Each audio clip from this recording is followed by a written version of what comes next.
नमस्कार साथियों, उत्तराखंड मुक्त विश्वविद्यालय के कम्युनिटी रेडियो हेलो हल्द्वानी में आपका बहुत स्वागत है। 91.2 मेगाहर्ट्ज की रेडियो तरंगों पर आप इसे सुन पा रहे हैं। कार्यक्रम लेकर आए हैं मिसाल बेमिसाल, और मिसाल बेमिसाल में एक बहुत ही कमाल की शख्सियत, एक युवा पीढ़ी के लिए एक बहुत ही प्रेरणादायी व्यक्तित्व इस वक्त हमारे साथ मौजूद हैं। सत्यपाल सिंह इस वक्त हमारे साथ मौजूद हैं, जो कि 2024 बैच के पीसीएस अधिकारी के लिए उनका सिलेक्शन हुआ है और सूचना अधिकारी का पद विभाग उनको मिला हुआ है। और अभी देहरादून में आप लोग ट्रेनिंग कर रहे हैं, 3 महीने की ट्रेनिंग है। सत्यपाल जी इस वक्त हमारे साथ मौजूद हैं। एक बहुत लंबी यात्रा उनकी रही है, संघर्षों भरी। बहुत छोटी उम्र में वो सरकारी नौकरी में लग गए थे। बैंक में उन्होंने 11 साल तक अपनी सेवाएं दी हैं, और उसके बाद फिर कैसे कैसे भीतर की चीजें बुलबुलाती हैं। जब आप एक थोड़ा ब्रॉड मायने में जब चीजों को देखते हैं, दुनिया को देख रहे होते हैं थोड़ा सा दार्शनिक अंदाज में, तो फिर आप अपनी उस तरह की टेक्निकल नौकरियों से संतुष्ट नहीं होते हैं। तो एक बड़े फलक को आज उन्होंने छुआ है। तमाम सारे युवा हजारों की संख्या में जो तैयारी करते हैं पीसीएस की, उन सब के लिए ये आज का जो एपिसोड है वो थोड़ा सा प्रेरणादायी होगा। उनके अनुभवों को हम जानेंगे कि कैसे कैसे उन्होंने तैयारी की, तैयारी के पहलुओं को भी जानेंगे और भी कुछ टिप्स अगर वो देना चाहेंगे। सत्यपाल जी, बहुत बहुत स्वागत है आपका स्टूडियो में। धन्यवाद धन्यवाद। कैसा लग रहा है? पीसीएस अधिकारी का तमगा आपको मिल गया है, ब्यूरोक्रेट्स एक तरह से आप हो चुके हैं। कैसा रहा ये संघर्षों का जो सफर रहा? कब डिसाइड किया कि पीसीएस में जाना है और कब से तैयारी शुरू की? जैसा कि अभी आपने बताया बैंक के बारे में, कितना लंबा समय मेरा बैंक में बीत चुका था, तो ये काफी एक अलग अनुभव है। बैंक की जिंदगी जो मैंने 11 साल बैंक में गुजारे, तो उसके हिसाब से काफी अलग अनुभव है। बहुत अच्छा लग रहा है। एक ब्यूरोक्रेट्स की जो एक दुनिया होती है, ऐसा जो हम सुनते थे, के बारे में जानने का अवसर मिल रहा है। अभी फिलहाल तो मैं प्रशिक्षण ले रहा हूँ। तो बैंक की जॉब के दौरान मुझे ऐसा अक्सर महसूस होता था कि एक ही कार्यालय के अंदर मैं बैठा हूँ, काम कर रहा हूँ। हालांकि वो काफ़ी अच्छी नौकरी रही, उसने मुझे आर्थिक रूप से काफ़ी सहयोग प्रदान किया, लेकिन उसके बाद भी मेरे अंदर कुछ न कुछ ये इच्छा जागती रहती थी कि क्योंकि मुझे पढ़ने का शौक रहा है हमेशा से, चाहे वो लिटरेचर हो या इतिहास, मुझे पसंद था पढ़ना। तो धीरे धीरे मैंने बैंक में एक लंबे समय के बाद फिर मुझे ये अनुभव हुआ कि मुझे एक बार सिविल सर्विसेज के लिए ट्राई करना चाहिए। तो मैंने पीसीएस का फॉर्म भरा, और लकीली मेरी तैयारी जो बैंक के समय के साथ साथ थोड़ा बहुत समय निकाल पाता था, तो जितनी भी तैयारी कर पाता था, उसका फल मुझे ये मिला कि मैं जिला सूचना अधिकारी के पद पर चयनित हुआ। तो ये कब फॉर्म आपने भरा था पीसीएस का? ये फॉर्म 2021 से। हाँ, भर्ती काफी लंबा समय ले लिया। ये भी एक सिविल सेवा की तैयारी के दौरान एक ये भी परीक्षा होती है कि आपका धैर्य जवाब ना दे। आप पूरे धैर्य के साथ अगली परीक्षा के जो अलग अलग चरण होते हैं उनके लिए तैयार रहें, और आप धैर्य रखें, ये सबसे महत्वपूर्ण है। तो सत्यपाल जी, 23 साल की उम्र में आपकी बैंक में नौकरी लग गई थी, है ना? तो थोड़ा सा अपना बचपन बताइए कि कहाँ से स्कूलिंग हुई है, कॉलेज कहाँ से किया? मैंने मेरी सारी स्कूलिंग जो है जीआईसी अल्मोड़ा, और फिर उसके बाद मुझे जिस चीज का गर्व होता है कि मैं एसएसजे कैंपस का छात्र रहा हूँ। आज सुबन सिंह जीना विश्वविद्यालय बन गया है। जीआईसी अल्मोड़ा भी उस समय काफी वैचारिक रूप से काफी समृद्ध करने वाला मेरा वो समय भी रहा। उसमें जो शिक्षक हुआ करते थे, तो उन्होंने भी वैचारिक रूप से काफी समृद्ध करने, लेकिन जो सबसे बड़ा योगदान अगर मेरे अकादमिक क्षेत्र में कहा जाए तो मुझे एसएसजे कैंपस अल्मोड़ा का लगता है। क्योंकि वो एसएसजे कैंपस अल्मोड़ा का एक ऐसा माहौल रहा उस समय भी, जब मैं पढ़ता था, कि वो आपको वैचारिक रूप से समृद्ध करता है। जहाँ तक मैं अलग अलग विचारधाराओं के लोगों से मेरा संपर्क हुआ, और कई चीजें अच्छी लगती थी, कई चीजें बुरी लगती थी, लेकिन जो एक्सपोजर वैचारिक तौर पे एसएसजे कैंपस ने मुझे दिया, वो कहीं ना कहीं मुझे बैंक में तो उतना लाभ नहीं पहुंचा सकता था, लेकिन मेरी जो सामाजिक जिंदगी थी, जब मेरी जो सामाजिक जो वैचारिकी विकसित हुई वहाँ पे, और उसके बाद जो राजनीतिक वैचारिकी विकसित हुई, तो उसने मुझे काफी समृद्ध किया। और स्कूलिंग अल्मोड़ा चूंकि शुरू से ही अपने आप में भी वैचारिक रूप से काफी समृद्ध लोगों का शहर रहा है, तो अल्मोड़ा का मेरी जिंदगी पे बहुत बड़ा प्रभाव रहा है। और ये कह सकते हैं कि उस समय मुझे कोई बहुत ज्यादा तैयारी तो नहीं की थी, लेकिन मेरी बैंक में नौकरी लग गई। 23-24 साल की उम्र थी, और यही एक वजह रही कि मुझे 11 साल लग गए इधर आने में। क्योंकि एक जब इस उम्र में आप एक जॉब में आ जाते, तो बड़ा कठिन होता है ये जान पाना कि आपकी जिंदगी के लक्ष्य क्या है। कि जब एक एश्योर्ड मंथली इनकम आपकी जेब में आने लगती है, और एक नई उम्र होती है, नया समय, तो उसमें समय का अंदाजा नहीं आता। तो ऐसी उम्र में ना कई लोग बिल्कुल अपने सपनों को मतलब पंख देना छोड़ देते हैं कि हाँ चलो सेटल हो चुके हैं। एक जो सपना होता है मिडिल क्लास का कि भाई सेटल होना है, कहीं अच्छी सैलरी होगी, अच्छा कहीं दफ्तर हो, तो ये सब आपके पास हो गया था। लेकिन ऐसी कौन सी चीज थी जो भीतर से अभी जो है प्रोवोक कर रही थी कि नहीं कुछ और करना है?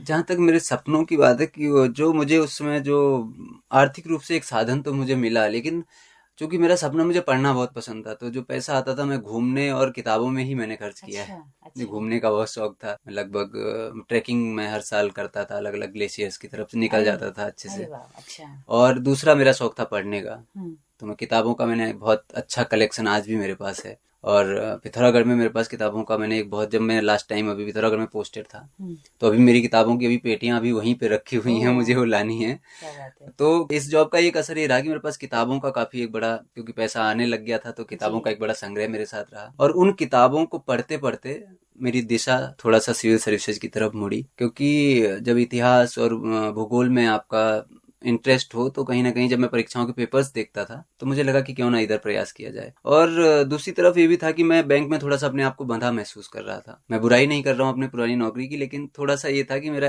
कंट्रोल्ड एनवायरनमेंट में मैं काम कर रहा था, एक तरह से मशीन की तरह, कि इतने टाइम पे आपको जाना है, कंप्यूटर में बैठना है, काम खत्म करना है, चले जाना है। तो मैं थोड़ा सा परिवर्तन भी चाहता था, कि थोड़ा सा खुलापन हो सेवाओं में, जनता के बीच जाने का मौका मिले, फील्ड में जाने का मौका मिले। तो मुझे लगा कि शायद इसके माध्यम से ये सपना पूरा हो सकता है, और मुझे उम्मीद है कि मैं शायद अब बेहतर कर पाऊंगा क्या बात पहले है, से। क्या बात है सत्यपाल जी। कुछ ऑफिसर्स हमने देखा कि उत्तराखंड में इस तरह के रहे हैं जिन्होंने बहुत अच्छी सेवाएं दी हैं और एकदम सोशल वर्क भी साथ में किया है। जैसा कि हम कई बार आईएएस पीसीएस लोगों के इंटरव्यूज में सुनते हैं, बच्चों की, स्टूडेंट्स की बातें कि हमें समाज सेवा करनी थी इसलिए हम सिविल सर्विसेज में आए हैं। हालांकि उसमें कितनी सच्चाई होती है ये हम कह नहीं सकते, क्योंकि बहुत सारे लोग दिखते नहीं है इस तरह की समाज सेवा में। तो अभी मैं नाम लेना चाहूंगी हिमांशु कभड़किया जी का, जी जी जी। जो बहुत सारे बच्चों को प्रतियोगी परीक्षाओं की तैयारी करा रहे हैं, मुफ्त में उनको किताबें, लाइब्रेरी मुहैया करा रहे हैं, और बहुत सारा काम उनका खटीमा में इस वक्त पे है। और भी इस तरह के बहुत सारे ऑफिसर्स हैं जो बहुत अच्छा काम कर रहे हैं। तो आपको भी ये लगता है कि मतलब मेरी समाज के प्रति भी ज्यादा जिम्मेदारी है, तो नौकरी के साथ में कुछ ऐसा यहाँ के युवाओं के लिए जी, कुछ कर पाऊं? मुझे ये हमेशा से लगता है कि इस दुनिया में किसी भी बच्चे का, उसको खाने की और उसको पढ़ने के अवसरों की कभी कमी नहीं होनी चाहिए। क्या बात है। शिक्षा और भोजन कभी किसी को कम नहीं होना चाहिए। और ये कोई जॉब वाला ही नहीं, जिसके पास भी अगर संसाधन है, अगर वो इस समाज को अगर कुछ दे सकता है, तो किसी बच्चे की अगर इच्छा पढ़ने की है, तो उसे वो अवसर मिलना चाहिए, और प्रत्येक व्यक्ति को इस बारे में सहायता करनी चाहिए।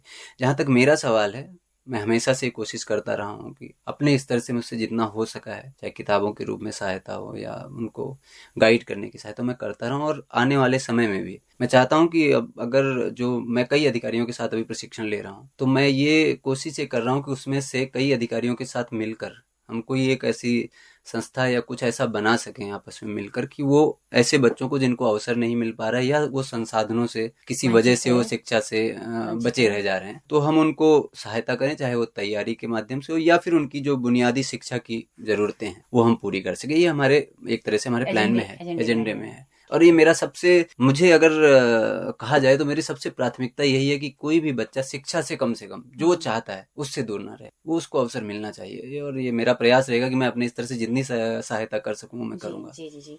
तो जिला सूचना अधिकारी का आपको विभाग मिला है, तो जी ये जी। कैसे आपको ये पहले से तय था कि आपको ये मिलेगा, मतलब? नहीं, ये तो अब जब हम प्री एग्जाम आपकी देते हैं, फिर मेरिट? उसके बाद मेंस देते हैं, फिर मेरिट और नंबर्स इन सब के आधार पे तय होता है कि आपको विभाग कौन सा होगा पीसीएस जी में। जी। लकीली मुझे ये विभाग मिला है, और इस फील्ड में मुझे काम करने का काफ़ी शौक भी है। पहले से भी मैं मीडिया और ये जो कार्य हैं मुझे काफ़ी आकर्षित करते रहे हैं, साहित्य और मीडिया मुझे काफ़ी आकर्षित करते रहे हैं। क्या बात है, तो मुझे विभाग भी क्या अच्छा बात है। मिला है। तो सत्यपाल जी, अभी जो आप वहाँ पे ट्रेनिंग ले रहे हैं, जी कैसा है ये पीरियड? कितनी कॉम्पैक्ट ट्रेनिंग ये होती है? जी। किस किस तरह के लोग आते हैं बताने के लिए, और क्या पढ़ाया जाता है आपको? जो वहाँ पे, जहाँ तक फैकल्टी का सवाल है, काफ़ी अच्छी फैकल्टी आ रही हैं वहाँ पर। जो रिटायर्ड चीफ सेक्रेटरीज हैं, या फिर सेक्रेटरीज हैं, जो मतलब सीनियर आईएएस जो रिटायर हो चुके हैं या फिर वर्किंग हैं, वो लोग हमें पढ़ाने के लिए आते हैं। और जहाँ तक हमारी जो दिनचर्या का सवाल है, वो हालांकि शुरू में काफ़ी दिक्कत हुई, क्योंकि एक तरह से आदत छूट जाती है कि आप सुबह 6 बजे उठें, फिर उठ के स्पोर्ट्स या फिर पीटी ये सब काम करें, फिर तुरंत एक शेड्यूल है कि इतने बजे आपको नाश्ता करना है, इतने बजे आपको क्लास के लिए तैयार होके जाना है, किन कपड़ों में तैयार होके जाना है ये भी आपको पहले ही बता दिया जाता है। जी जी। तो आप उस तरीके से तैयार होकर क्लास में पहुंचते हैं। फिर जो अलग अलग अधिकारी आते हैं वो टॉपिक वाइज डिस्कशन करते हैं। वो आपको पहले बता दिया जाता है कि इस टॉपिक पर अमुक अधिकारी आपको लेक्चर देंगे, तो उसी आधार पे हम तैयार होके जाते हैं। वहाँ पे सवाल जवाब होते हैं और काफ़ी इनफॉर्मल तरीके से चर्चा होती है।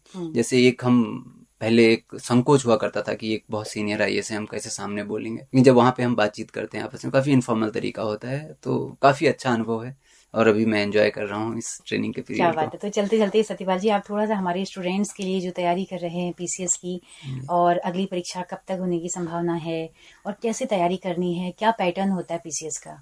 देखिए, पीसीएस का पैटर्न जैसा कि ये तो आप गूगल से पता सभी को चल जाएगा कि लगभग प्री, मेन और इंटरव्यू 3 स्तर की परीक्षा है। प्री तो उसका कोई रोल आगे की परीक्षाओं में होता नहीं है, जो मेन मेरिट का रोल वो मेंस से शुरू होता है। जब मेंस के परीक्षा और इंटरव्यू को मिलाकर आपका मेरिट बनती है। दूसरी चीज ये है कि किताबों की लिस्ट तो आपको कहीं भी, मैं भी बता सकता हूँ अभी यहाँ पर, या फिर आप गूगल भी कर सकते हैं, लेकिन उससे ज़्यादा ज़रूरी है कि आप किताबों का ढेर ना लगाएं। एक विषय की कोई भी एक किताब उठा लीजिए। मैं ये नहीं कहता कि इसकी पढ़िए या स्पेक्ट्रम ही पढ़िए या दृष्टि ही पढ़िए, किसी कोई भी पब्लिकेशन, एक अच्छा पब्लिकेशन, एक किताब उठा लीजिए एक विषय की और उसको मल्टीपल टाइम्स रिवाइज कीजिए। वो मैं कहीं पढ़ रहा था, मुझे बड़ी अच्छी लगी वो बात, उन्होंने कही थी कि 10 किताबों को एक बार पढ़ने से अच्छा है कि एक किताब को 10 बार पढ़िए।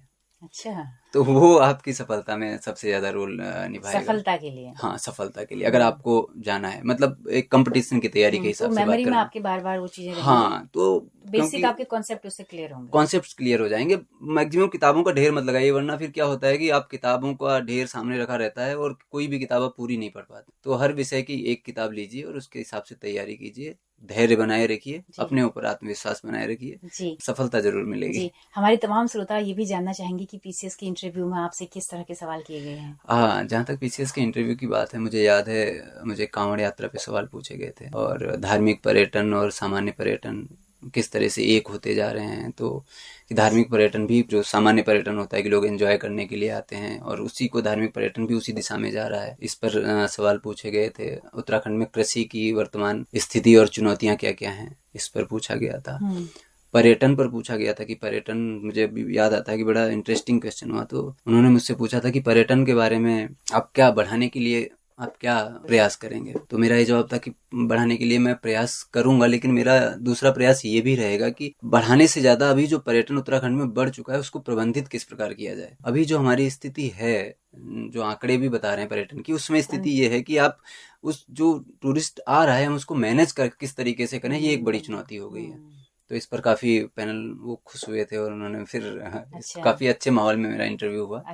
बस यही सब मुख्य मुद्दे थे। कृषि था, पर्यटन था, उत्तराखंड की अर्थव्यवस्था थी, इन्हीं सब चीजों पे क्वेश्चंस पूछे गए थे। जी, तो सत्यपाल जी, आप ट्रेनिंग अपनी पूरी करिए, हमारी बहुत सारी शुभकामनाएं, और ट्रेनिंग के अनुभव हम चाहेंगे कि आप साझा करने के लिए जरूर हेलो हल्द्वानी रेडियो के साथ आप हमेशा जुड़े रहेंगे और अपने अनुभव साझा करेंगे। बहुत शुक्रिया, इतना कीमती वक्त आपने अपना दिया। शुक्रिया, धन्यवाद।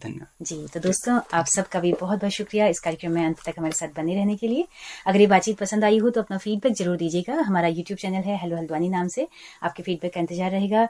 तो सत्यपाल जी के साथ में अपनी रेडियो मित्र सुनीता भास्कर को दीजिए इजाजत। नमस्कार।